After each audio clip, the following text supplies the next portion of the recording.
Today we have a great story of revenge against a cheating ex. We'll get into that in a bit, but first, I left a dirt stain on man's white Nikes because he wouldn't move his feet on a flight. I was flying home from a work trip on AA. Now, on this flight, a man sat next to me. He wasn't super tall, about average in height. He needed to go to the bathroom, so I got up to let him out, and got up again to let him in. As I sat back down, my leg hit his. I looked down to see his leg about halfway into my aisle, leaving me with about a third of the space I had. I'm thinking he's going to move and he's got plenty of space because he doesn't have a bag under his seat, but he keeps it there. I'm sitting side saddle in my seat at this point. I look at him and then at his leg and then back at him. He blatantly stares at me and then pulls out his phone and just starts playing on it. So what I do is lift my foot and place it over his foot, setting the dirty sole of my Converses on what looks like new white Nikes. Fabric ones too, not leather. He immediately whips his head up at me and I, following his example, pulled out my tablet and started reading.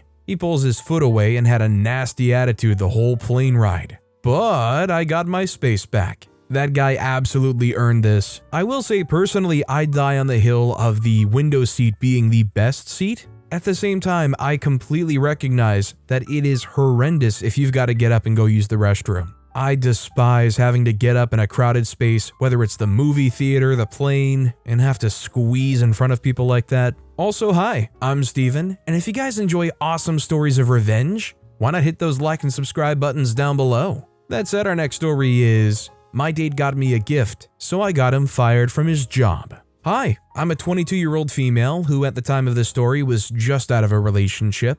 I started seeing this guy, 24-year-old male, who we'll call Frank for the story. We went to a bar and we clicked very well. He would then hang out at my place almost 3 times a week where things were amazing. About a month into our friendship/relationship, we were thinking about getting serious. Frank constantly love-bombed me, messaged me every day about how much he loved me and etc. He even came over one day with a gift for me that was in a unique designed glittery gift bag that had crystals, a hoodie, little necklaces, charms, and baked goods from a store in the mall. We officially started dating, and it was great for a week. Frank sent me a long text message saying, "Oh, I love you so much," and how he would love me forever. Going to bed, I thought nothing of it, just happy someone loved me and expressed it. The next morning, I wake up to another paragraph text, thinking it was another love message. I was wrong.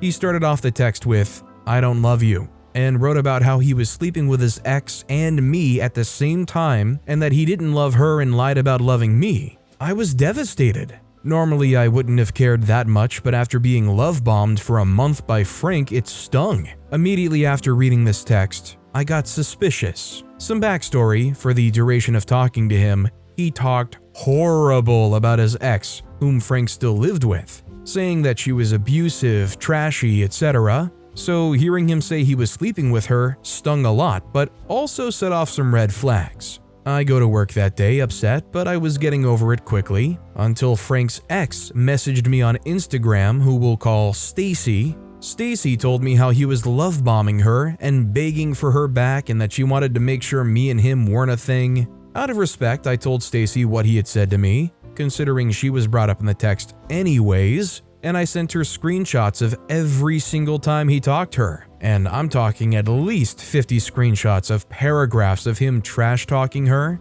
He was trying to get sympathy for me for him to come over and stay the night. Stacy apologized for his actions and decided not to date him. Eventually, me and her grew to become good friends, and I realized Frank had lied about everything. Stacy was the sweetest, most timid person I've ever met. Now, remember the gift he had given me? I ended up rearranging my room and finding the bag with everything Frank gave me. Looking at the items, something seemed off, so I texted Stacy. I asked her if she happened to be missing anything, any crystals or hoodies. She had a hippie aesthetic, so her owning crystals was a given. Stacy texts me back in that she was in fact missing 3 crystals, and she described the ones that Frank had gifted me exactly. The hoodie? Also hers. The charms? Hers. The only thing he didn't steal from her to gift me were the baked goods from his job.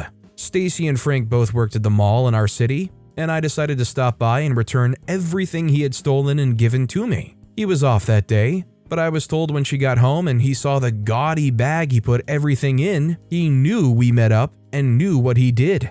He apparently started crying and begging for her to forgive him on his knees, which I found hilarious. Fast forward a week later, Stacy tells me he went back to doing the same thing with other girls. Apparently he had done this 5 other times to different girls, getting into full committed relationships and cheating. Angry, I remembered something Frank had told me about how he would steal baked goods to bring home, and that if his boss found out, he'd be ticked. So naturally, I called the store he worked at, told him everything he was doing at work, along with his cheating and two-timing, and all other secrets he told me about what he does at work that could get him fired. Since then, I never see him at the bakery, and when I ask about him, they pretend he never existed. Even my new best friend Stacy said he moved out since he couldn't afford rent, so where he now is a mystery. I feel like this guy has some serious issues going on. I mean, really, something that needs some professional intervention. I feel like this is beyond like serial cheater. There's some like weird pattern of behavior going on here. Honestly, somebody who's willing to do all this, I'm afraid that they would turn into something even more horrendous. Someone that someday pops up on the 11 o'clock news.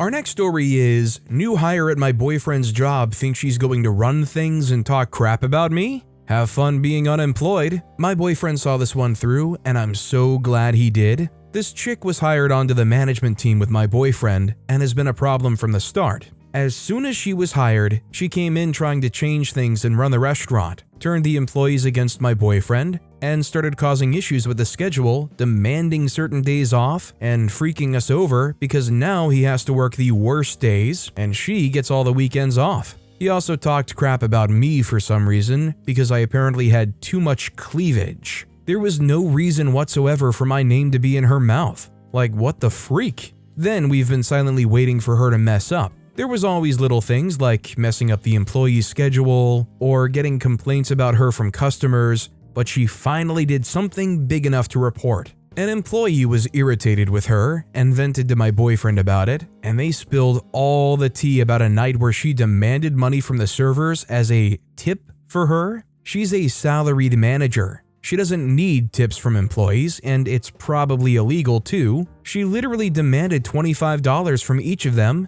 Then when they gave her that, she said that wasn't enough and asked for $50 each. The ones who didn't give her the other $25 mysteriously got scheduled less the week after. Seriously messed up.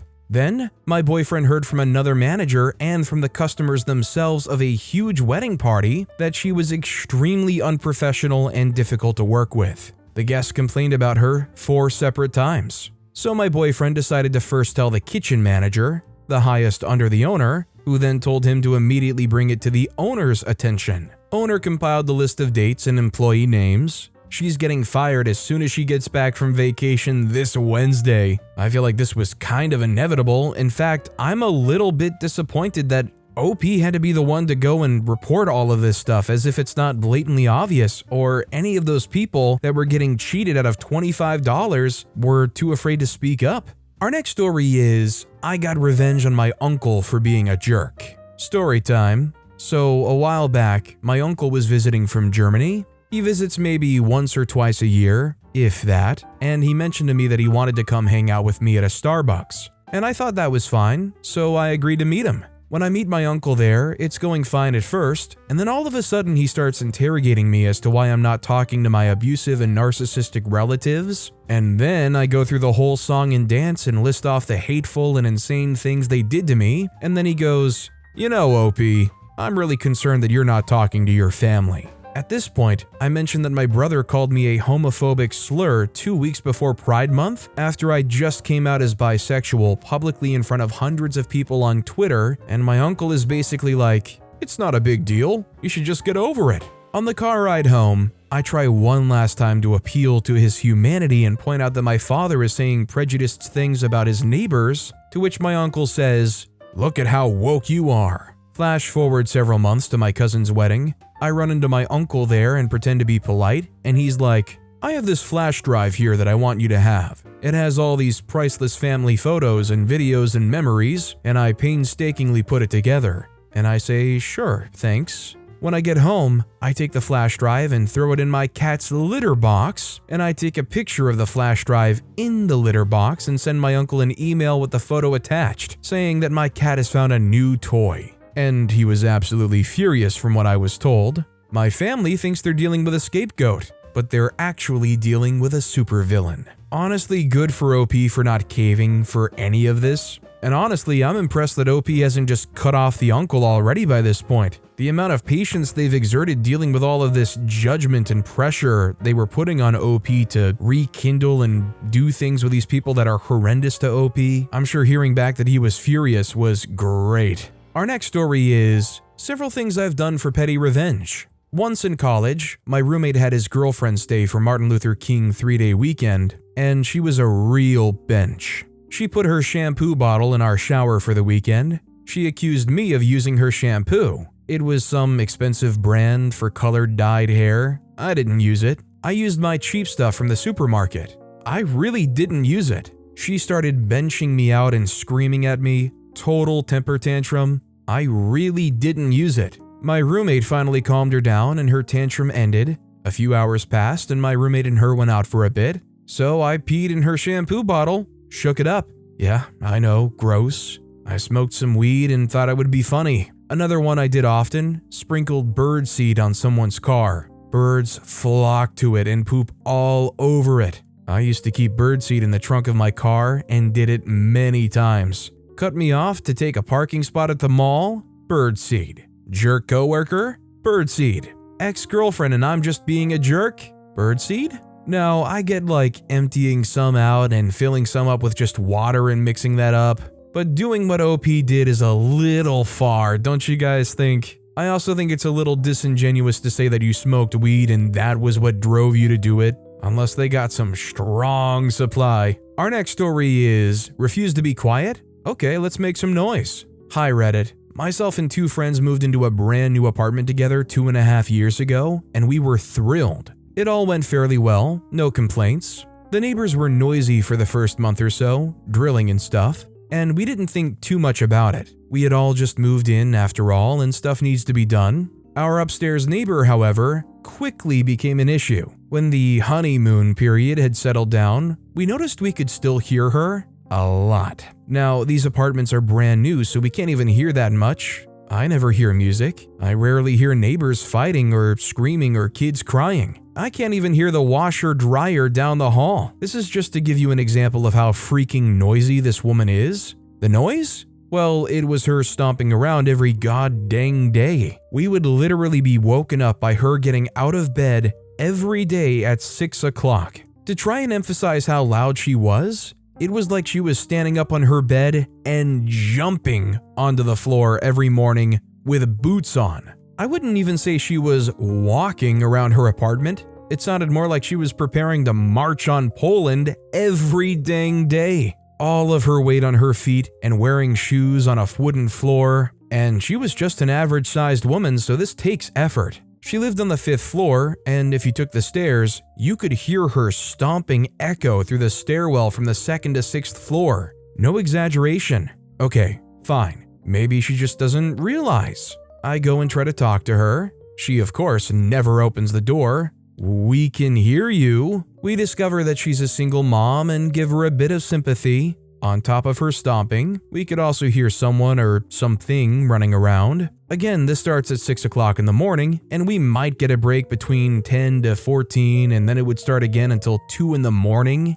every day. It sounded like someone was playing Dance Dance Revolution for hours, just jumping on the same spot. On the rare occasion we got a break and she was quiet, she would start drilling or move her furniture around for hours. I kid you not, this woman found an excuse every weekend for a year. We started taking notes of the noise and time to drill for hours on end, and usually after the sound curfew in our building. If she didn't drill, time to rearrange all the furniture in the house apparently. I genuinely thought she had a toddler or two because something was running around all day, but then I thought, toddlers couldn't possibly make that much noise. They don't weigh that much. No, she had 2 kids between the ages of 9 to 12 who not only stomped around all day too, they throw trash in the hallway, elevators, stairwells, scream, throw tantrums, throw stuff around the apartment. Yeah, those kids were monsters, and she was clearly not a good mom. After a year of this, we had enough. I went and tried to talk to her. No reply. Then she started drilling, yes, soon after I knocked on her door, and we all just screamed, "Stop!" because it was 11 p.m. I also didn't want to go up to her being angry because naturally this is infuriating and disrespectful, so I decided to write her a note. "Hey, I just want to let you know that we can hear you quite a lot and we'd really appreciate being able to relax and have some peace and quiet. I hope you have a great Christmas." Problem solved, right? No, sweet child, of course not. She shoved the letter back into our post box and proceeded to stomp around even more. She then wrote a note of her own the following day and put it in the elevator. To whoever anonymously, it wasn't anonymous, wrote me a letter complaining about these screaming kids. I never once mentioned her kids. How dare you? It's not us making any noise. If you were an adult, you would come and speak to us in person. Pull yourself together. Very polite translation. She also followed this up by spreading rumors about us throughout the building, so now all the other neighbors avoid us. Naturally, I was freaking ticked. Like, oh my freaking god, woman, take responsibility for your own crappy actions. Calling us childish when you shove a letter back into the post box and then make up random stories instead of just not making noise all day, taking off your shoes in your own apartment, not playing Dance Dance Revolution until 2 or whatever she did. Honestly, we started to wonder if she had a dog, which isn't allowed because who runs around an apartment that much? We tried to complain about her through the official channels and were completely ignored. Other neighbors refused to cooperate because she'd soured their opinion of us so much. Us trying to solve the issue amicably went on for several months to no avail. Okay, now, so here's the petty part. Due to being woken up every day at 6,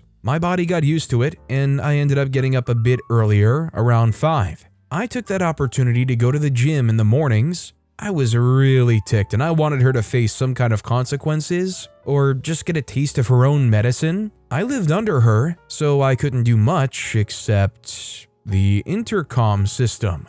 To get into our building, you have to call up the apartment you want from one of the 2 entrances. So, every couple of mornings on my way out of the building, I called up to her apartment at 5:30 or so, and then just walked off. Not every day, I'm not a monster, but I made sure to ruin her weekends. And oh boy, is the screeching of the intercom not quiet. It is the most annoying, shocking sound. My roommate said after I left, they could hear her get up and yell madly at the intercom. She moved out 3 months later, and again, just to show how much damage she was doing, it took the housing company 6 months to fix up her otherwise brand new apartment to be fit for rental again. I pity her new neighbors. I really am questioning what went wrong in that place, what she did for it to take 6 months. I mean, even if they were drilling holes in all of the walls, like surely they can patch that up in a month or 2. I mean, surely they had to have redone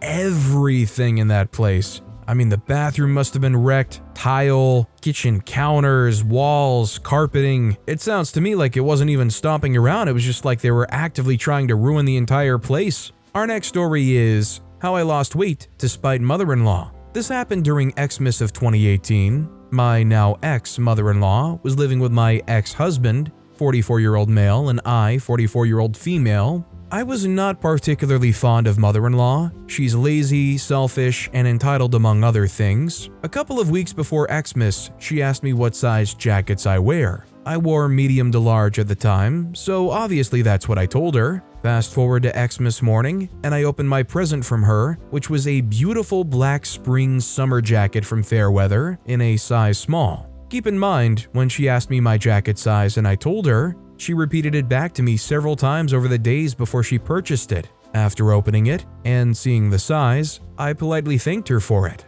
Meanwhile, I was wondering why she bought that size and if it was somehow a mistake on her part. The next morning, I got my answer, and she made no mistake. She approached me and said in her rural Newfoundland accent, "That was the last jacket like that on the rack. If it don't fit ya, I'll have it." So instead of looking for another jacket in my size, she saw one she really liked and happened to be in her size. She bought it for me in her size, hoping that because it didn't fit me, I would just give it to her. I did ask her about using the receipt to return or exchange it, but she accidentally lost it. Instead of calling her out or giving her the jacket, I told her that the size is fine and how much I really liked it, which is true. Now, being perimenopausal and also having a hearty appetite, losing weight is a struggle for me. At the time, I was technically overweight for my height, and losing some weight was in my best interest. But until my mother-in-law pulled that little stunt on me with my Xmas present,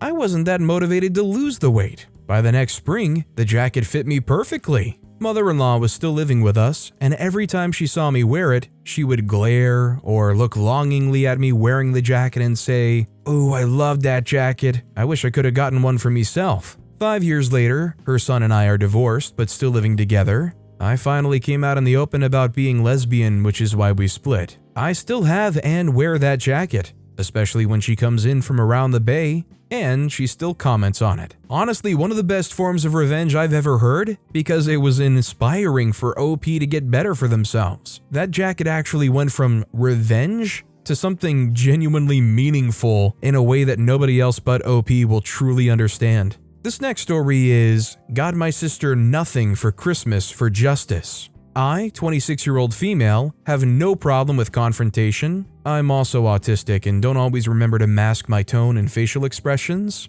It's like putting on your customer service face 24/7 crap is tiring. As this is the case, I find that my family, in my opinion, overreact or disregard when I set a boundary or make what I think is a reasonable request. My sister, 31-year-old female, and I usually bumped heads, and because I'm me, I'm usually marked as the aggressor. I'm pretty tired of it to the point where I won't bother masking when her and I bump heads because I'm seen as the aggressor, even when I'm genuinely trying not to be anyway. More than a couple of weeks ago, I messaged my family group chat asking if anyone can send back the order I'd made for my cat. I live over 500 miles away from them and it was accidentally sent to them as it was my old address, and that I would send money for shipping. My sister said she would if I Venmo'd her $30. Again, now more than a couple of weeks ago. A few days ago I asked if she had the chance to send it yet and she said no. She's been at the house, she lives there half the week and the other half the week with her boyfriend of 8 years.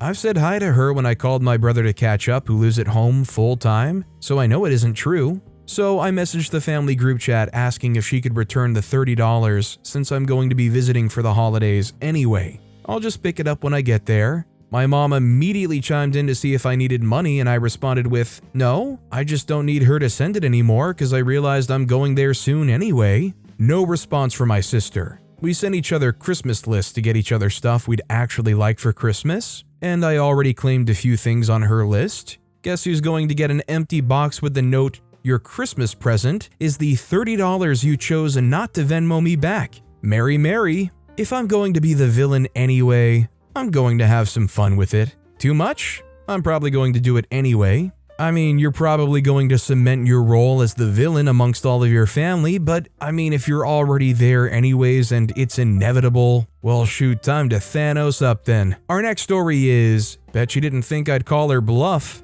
So if you read my last post about my soon-to-be ex-wife, you know I went on a campaign of petty revenge after discovering she was having an affair. I deleted the affair partner's number from her phone without telling her, forcing her to remain silent because she knew I did it but couldn't confront me. Glorious. Another bright memory was when she kept trying to lie about her affair and how she was threatening to end things because she's depressed. I foolishly gave her a chance for the sake of her mental health. So this time, after I finally revealed I knew everything once she dug herself into a hole she couldn't get out of, she once again made the threat. She started grabbing random things, acting frantic, and saying she's just going to end herself. So I called her bluff. I called the cops and said she's unwell and she's threatening. Cops arrived, took statements, and because of a previous attempt 2 years before, they found it necessary to take her in. She even resisted and they said they'd arrest her if she didn't go.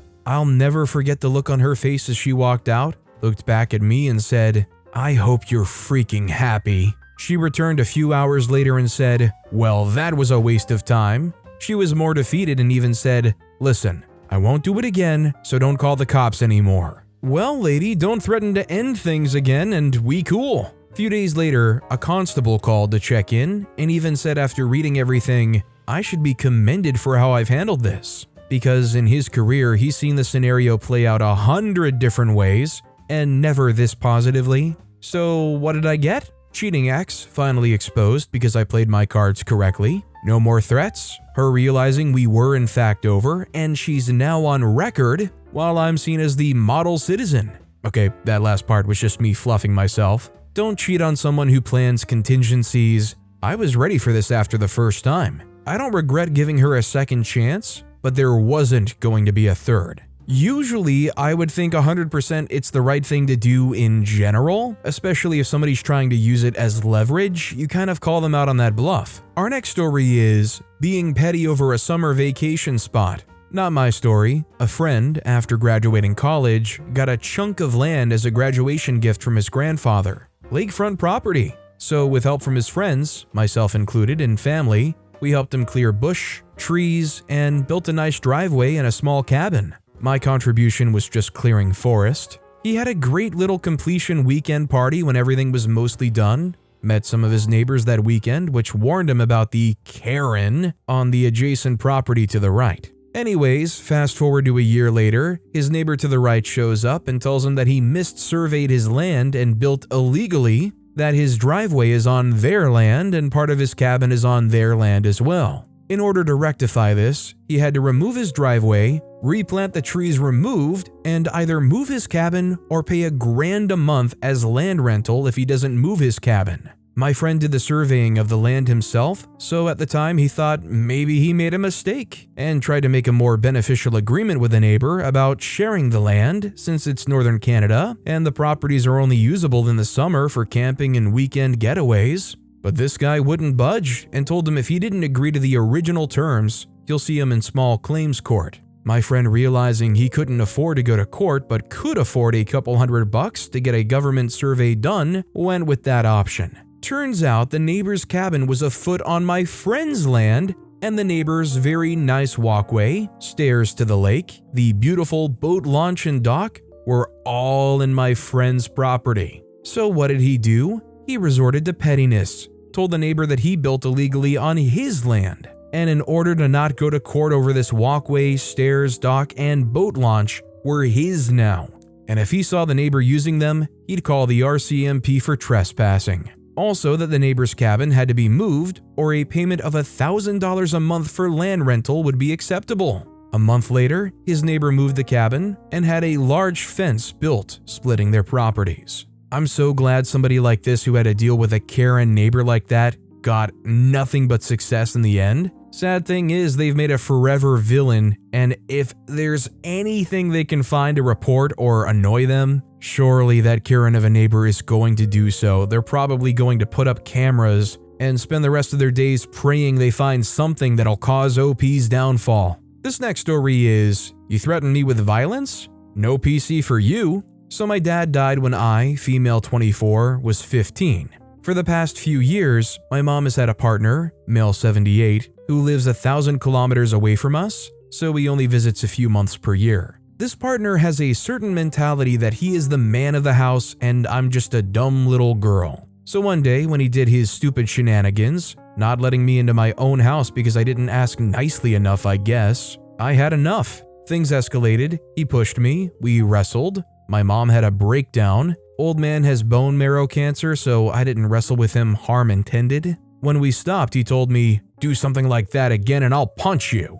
Well, not letting me into my own home was already a no-go, but threatening me with violence really made me angry. So, since my PC is the only one in the house and the old man is addicted to his Boulevard News, the German-built newspaper, I decided to change the password. The next day I sat down, spoke with the old man about the whole situation again, offered him plenty of opportunity to somehow say sorry, but since that did not happen, I left to spend the week with my partner like I intended to, without telling him or my mom the new password. Needless to say, if he ever actually punches me, I will break his bones. I actually started professional wrestling so I can put the old man down in his place without hurting him much. Honestly, if they try to do any kind of violence against OP, they should just straight up call the police. Somebody that has bone marrow cancer and is 78 years old, but is it really worth it rather than just getting them actually handled with in the eyes of the law? I mean, somebody in that condition at that age, you're probably going to break them even without trying to break them.